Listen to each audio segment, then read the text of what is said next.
Assalamualaikum warahmatullahi wabarakatuh. Waalaikumsalam. Terima kasih banyak-banyak pkepada pihak RTB yang sudi menjemput saya sebagai wakil Jabatan Radiologi tu. Okey, lebih baik saya terangkan apa itu radiologi ya. Radiologi ini jabatan yang beri perkhidmatan X-ray, ultrasound dan MRI. Lepas itu hampir ke semua perkhidmatan X-ray akan dilakukan oleh radiografer tu sebab tu perkataan radio tu ada di sana. Radiografer yang juga dikenali sebagai juru X-ray atau juru teknik X-ray, which is yang mana mereka adalah radio technician yang akan melakukan perkhidmatan X-ray tu juga. Juru X-ray dan juru teknik X-ray ini adalah ahli klinikal yang terlatih bagi mengendalikan mesin-mesin dan peralatan X-ray tu. Dan kami sentiasa menjaga kawalan radiasi di keadaan sekeliling kami tu. Manakala radiologi satu ialah pakar radiologi yang mereka inilah yang akan membuat interpretasi mengenai gambar-gambar ataupun image X-ray yang kami buat tu untuk para pakar-pakar dan pegawai perubatan untuk melihat apa hasil laporan X-ray tersebut. Radiologis ini juga yang akan mengendalikan pemeriksaan khusus seperti ultrasound dan angiografi. Dan cukup menarik Tuan Najah, kalau kita lihat bukan sembarangan orang boleh menggunakan mesin ya, perlu ada juru teknik yang khas Puan untuk menggunakan peralatan atau mengendalikan peralatan X-ray ini.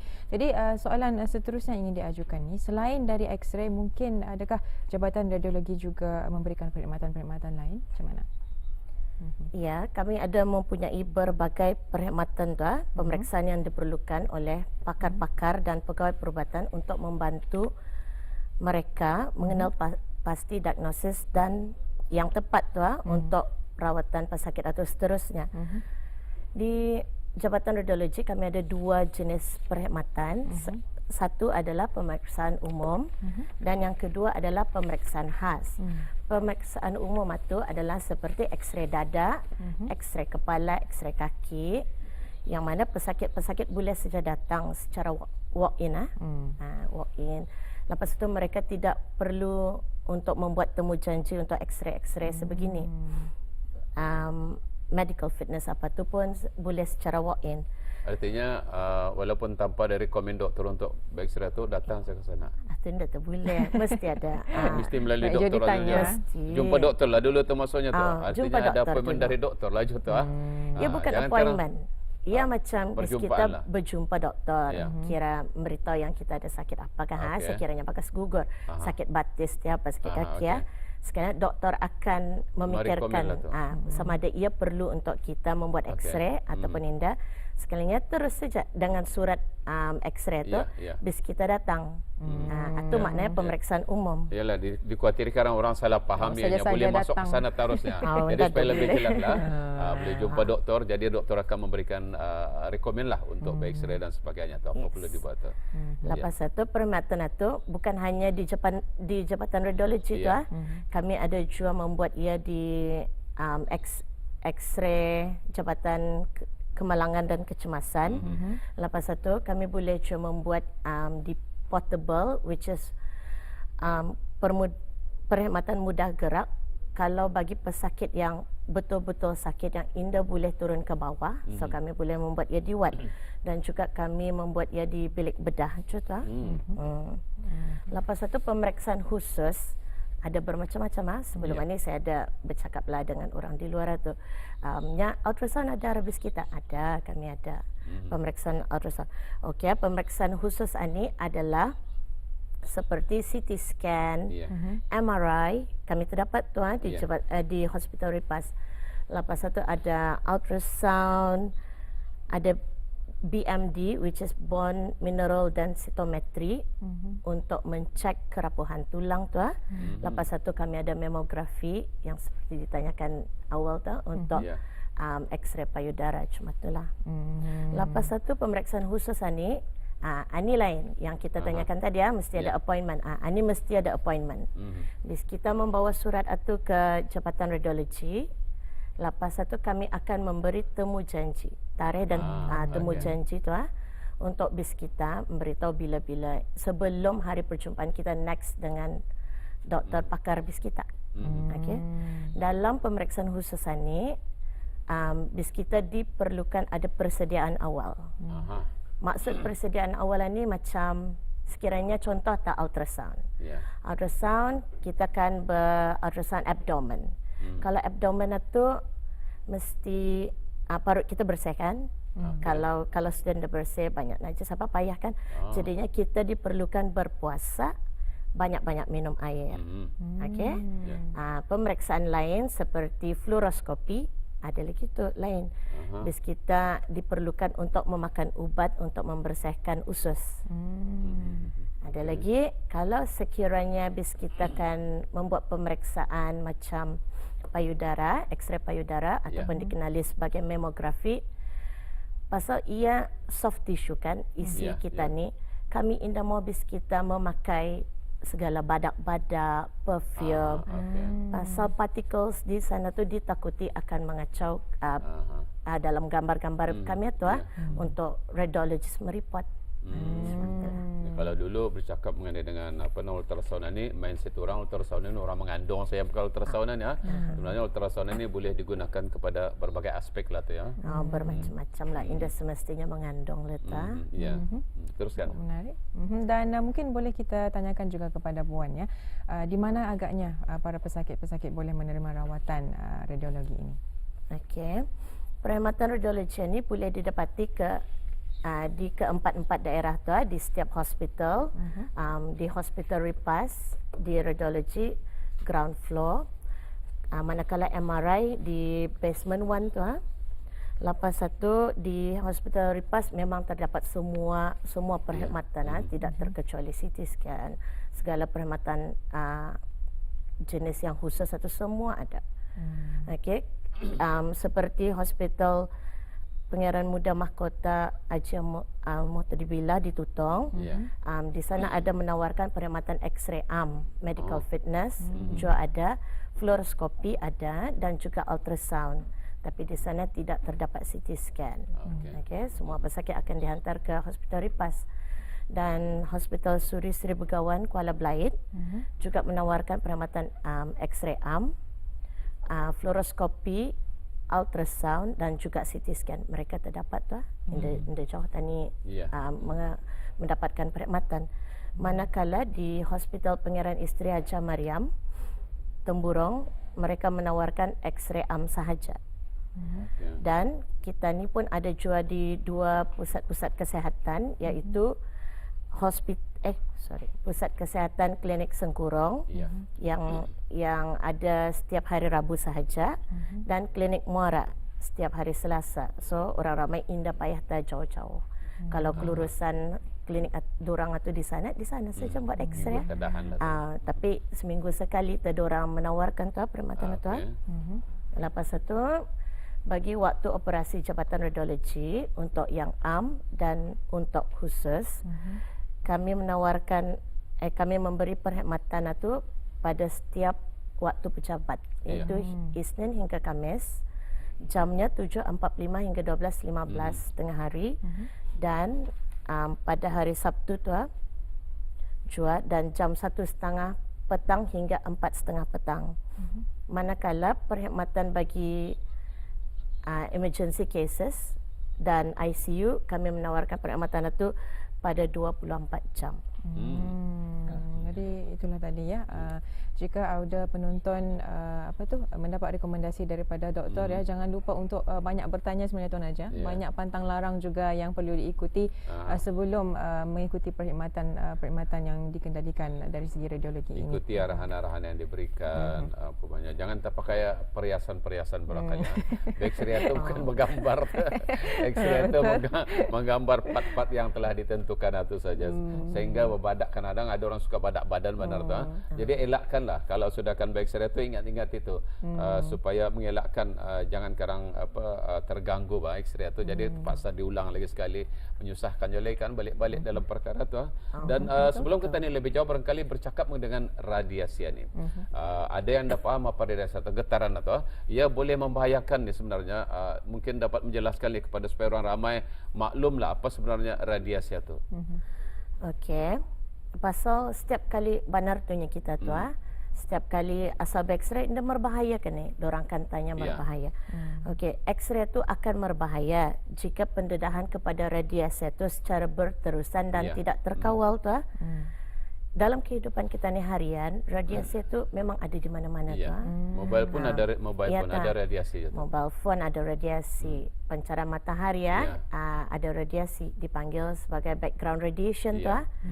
Lepas itu kira naik kapal terbang pun ada radiasi. Ada tu saya membaca ada orang beritahu nya apa ke tu naik kapal terbang.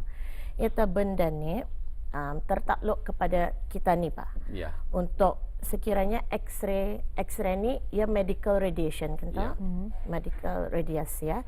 Lepas itu jika pemeriksaan X-ray itu dibuat, kita ni rasa ia perlu, jadinya doktor pakar yang meminta X-ray itu pun memikirkan ia perlu, jadinya bagi diorang ia akan lebih bermanfaat daripada resikonya. Bermanfaat maksudnya contoh tah. Ada anak damit ane berlari katakan tah ia berlari. Gugur dia, jatuh dia bang. Sekalinya lepas sejam berlari dia macam biasa. Berlari dia macam biasa. Pada pandangan doktor yang merawat itu tidak perlu X-ray kelek. Pasalnya pasal ia back to normal sudah, balik semula ke keadaan asal. Tapi ada lagi senario kedua, anak itu berlari, gugur, tapi dia tidak dapat menggerakkan tangannya. Dipikirkan walaupun kita ni tahu kesan berbahaya X-ray itu, tapi agaknya ia sangat-sangat diperlukan. Kata contohlah patah tangan, penting cu X-ray itu kan untuk pakar-pakar ataupun pegawai perubatan untuk meneruskan diagnosis seterusnya tu untuk merawat pesakit. Okey, untuk anak pengetahuan bersama, satu X-ray dada tu adalah bersamaan dengan pendedahan luar background radiation selama 2 minggu. Cuma itulah kalau kita ni kan motor semari yang berbahaya kinda. Tapi kayaknya ia kan sama kan tu macam radiation hari-hari yang kita ni terima. Bezanya medical radiation. Okey. Jadi dalam X-ray tu radiation atau radiasinya tu setakat mana ia boleh dikawal ataupun barangkali ia dah boleh menembus itu? Okey. Kata pasal X-ray ni ia dalam 2 meter, kejauhan 2 meter adalah safe, adalah selamat Tapi walaupun ia selamat, semasa kami portable untuk naik ke atas wad, kami tetap akan memastikan para pengunjung ataupun yang melawat pesakit jangan tak berada di sana. Jangan dengan sengaja berada di sana. Jangan takkan jadi hero. Dielakkan tak kawasan radiasi. Kami hilang pun pemandai tu. Kami pun mengelakkan kan kalau ada pesakit yang mengandung hampir-hampir itu pun jangan dengan sengajanya kita ni berada di sana. Kami pun mengambil subuk-subuk tak lagi apa itu yang bila orang backstreet. Benar. Saya ingin tahu. Ingin tahu. Jadi macam mana pihak BIS kita yang bekerja mengenai dengan radiasi ni? Maksud kita pihak kami itu cuma BIS kita bekerja, adakah yang terdedah kepada radiasi ni? Okey. Di mana-mana mesin portable yang mudah gerak portable itu akan ada LED gown. LED gown itu akan sentiasa kami pakai itu. Kalau kami membuat portable X-ray ataupun kalau kami membuat angiografi, semasa berada di dalam bilik X-ray itu, angiografi ke fluoroskopi kami akan sentiasa memakai. Tapi once sejak kami mengandung, dikecualikan daripada membuat yang berdepanan sangat-sangat dengan radiasi itu. So kami akan membuat pemeriksaan umum sahaja. Pemeriksaan umum itu yang di bilik-bilik X-ray, setiap bilik-bilik X-ray itu sudah belat dan bersimen bersiling. Lepas itu ia sebelum X-ray itu dibina, bilik itu sudah dikonstruk kira dibina confirm sudah nada radiation link. Khusus lah tu. Khusus. Tambus lah. Pintunya kalau bis kita perasan pintu kami tu barat. Sebab di dalamnya lead. Walaupun cerminnya tu transparent tapi see-through tapi it's lead. Sama je pintu untuk pesakit menunggu di luar tu kan, di luar X-ray pun kami pastikannya berkunci and semua tu berlead. Jadi tidak perlu khawatir sebenarnya lah, asalkan kita berjaga-jagalah bila perlu saja kita ni pergi ke sana. Jadi insya-Allah selamatlah radiasi ni. Dan mungkin kita ingin bertanya juga kepada puan, berapa kali X-ray ni boleh dilakukanlah dalam 6 bulan atau setahun? Okay, common question. Selalu pesakit akan bertanya, "Inya, X-ray ni sah atau perkataan sah untuk 6 bulan?" Yes, it is sah untuk 6 bulan. Atau ia orang confused tu. Pasal confuse-nya, ia sah laku untuk 6 bulan. Tapi berapa kalikah pesakit itu boleh X-ray? Okey, katalah contoh orang ini pesakit ini datang sekali untuk bermedical fitness tu 2 bulan lepas. Medical fitness untuk kerja. Okey. Memang penting tu X-ray tu. Sekalinya sebulan selepas itu tekanan dia mengidap batuk. Batuk-batuk yang orang kuat kronik le tu di mana pegawai perubatannya memikirkan ia perlu X-ray. Okey, ia perlu X-ray. Dah tu 3 bulan selepas itu tekanan dia musibah, kemalangan kenderaan, accident dia. So, accident itu ia mengalami sakit dada. Atau dada saja tu kalau lagi kepalanya ke apa, pada arah tiapa. Okey, oleh yang demikian, pesakit tersebut terpaksalah mendapatkan perkhidmatan X-ray tu bagi ketiga-tiga senario tadi. Yang mana perkhidmatan X-ray itu sangat-sangat diperlukan yang akan membawa manfaat melebihi daripada resikonya. Okey, medical fitness yang tadi yang saya sebutkan itu untuk kegunaan kerja. Yang kedua tu melihat paru-paru. Sekiranya paru-parunya tu ada kuman ke apa. So pegawai perubatannya tu dapat memikirkan untuk memberi rawatan seterusnya seperti bagi antibiotik ke dia. Lepas itu untuk kemalangannya yang sebelum itu X-ray dada ke dia, X-ray kepala ke, atau itu sangat-sangat penting tu untuk melihat impak kemalangannya tu. Jadi baik, barangkali kita ni ada sedikit masa lagi dalam kesempatan ini mungkin ada saranan daripada pihak puan sendiri ni. Okey, bagi pesakit-pesakit yang datang untuk ke Jabatan Radiologi tu, sebelum habis kita meninggalkan bilik pemeriksaan doktor itu, pastikan request ataupun apa yang doktor minta tu betul. Contohnya, kalau pesakit itu kan X-ray tangan kanan, doktor buat tangan kiri, ia tak atau pesakit mesti memastikan ia adalah betul. Okey. Yang kedua, bagi pesakit perempuan, bis kita sebelum datang ke Jabatan X-ray itu pastikan jika habis kita mengandung, kemungkinan mengandung ataupun mengandung, perlulah memaklumkan kepada doktor ataupun juru X-ray ataupun juru teknik X-ray yang bertugas yang bis kita tu mengandung kan, mengandung lah tu. Mesti dimaklumkan tu. Mesti dimaklumkan. Lepas tu yang ketiga, habis kita mesti mematuhi arahan persediaan khas tu untuk pemeriksaan khas tu. Lepas tu pastikan habis kita datang 15 minit sebelum pemeriksaan khusus. Mengapa 15 minit itu diperlukan? Pasalnya bagi persediaan bis kita betul. Bersalin pakaian, mengclearkan bladder, pundi kencing itu diclearkan. Lepas tu kami memastikan bis kita free daripada metal-metal kah, apakah sama job untuk semua pemeriksaan tu. Lepas itu untuk pengetahuan habis kita juga hanya pesakit sahaja yang dibenarkan memasuki bilik X-ray. Okay. Katalah anak damit. Anak damit itu memang layakan set sediakan tu kalau ibu bapanya keluar. Itu jika perlu. Jika perlu saya bolehlah, tapi kami bagi ke dia let counter juga tu untuk protection ibu bapa yang menjaga. Kerana kawalan radiasi tujuannya. Lepas itu bagi pesakit yang datang selepas medical fitness ataupun dari pusat-pusat kesihatan yang lain atau habis kita lepas X-ray tu, lepas radiografer ataupun radio techniciannya mencek, katanya boleh balik. So it's okay, boleh balik lah lepas satu sebabnya masa ni semua result X-ray, laporan X-ray akan disalurkan online tu kerana kemudahan Bruhims yang ada tu.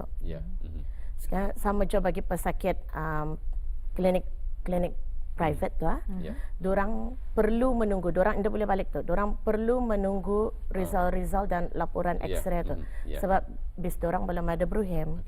Dan yang terakhir sekali untuk penerangan yang lebih lanjut dari Jabatan Radiologi, orang ramai dan pesakit-pesakit bolehlah menghubungi kami di talian 222-9791 atau direct line tu atau extension line 224-2424 extension 6303. Ya, baik, terima kasih penerangan mengenali Jabatan Radiologi. Mudah-mudahan ini semua memberikan ilmu yang cukup baik untuk kita semua. Jadi masa kita ini sebenarnya terlalu suntuk ya. Betul.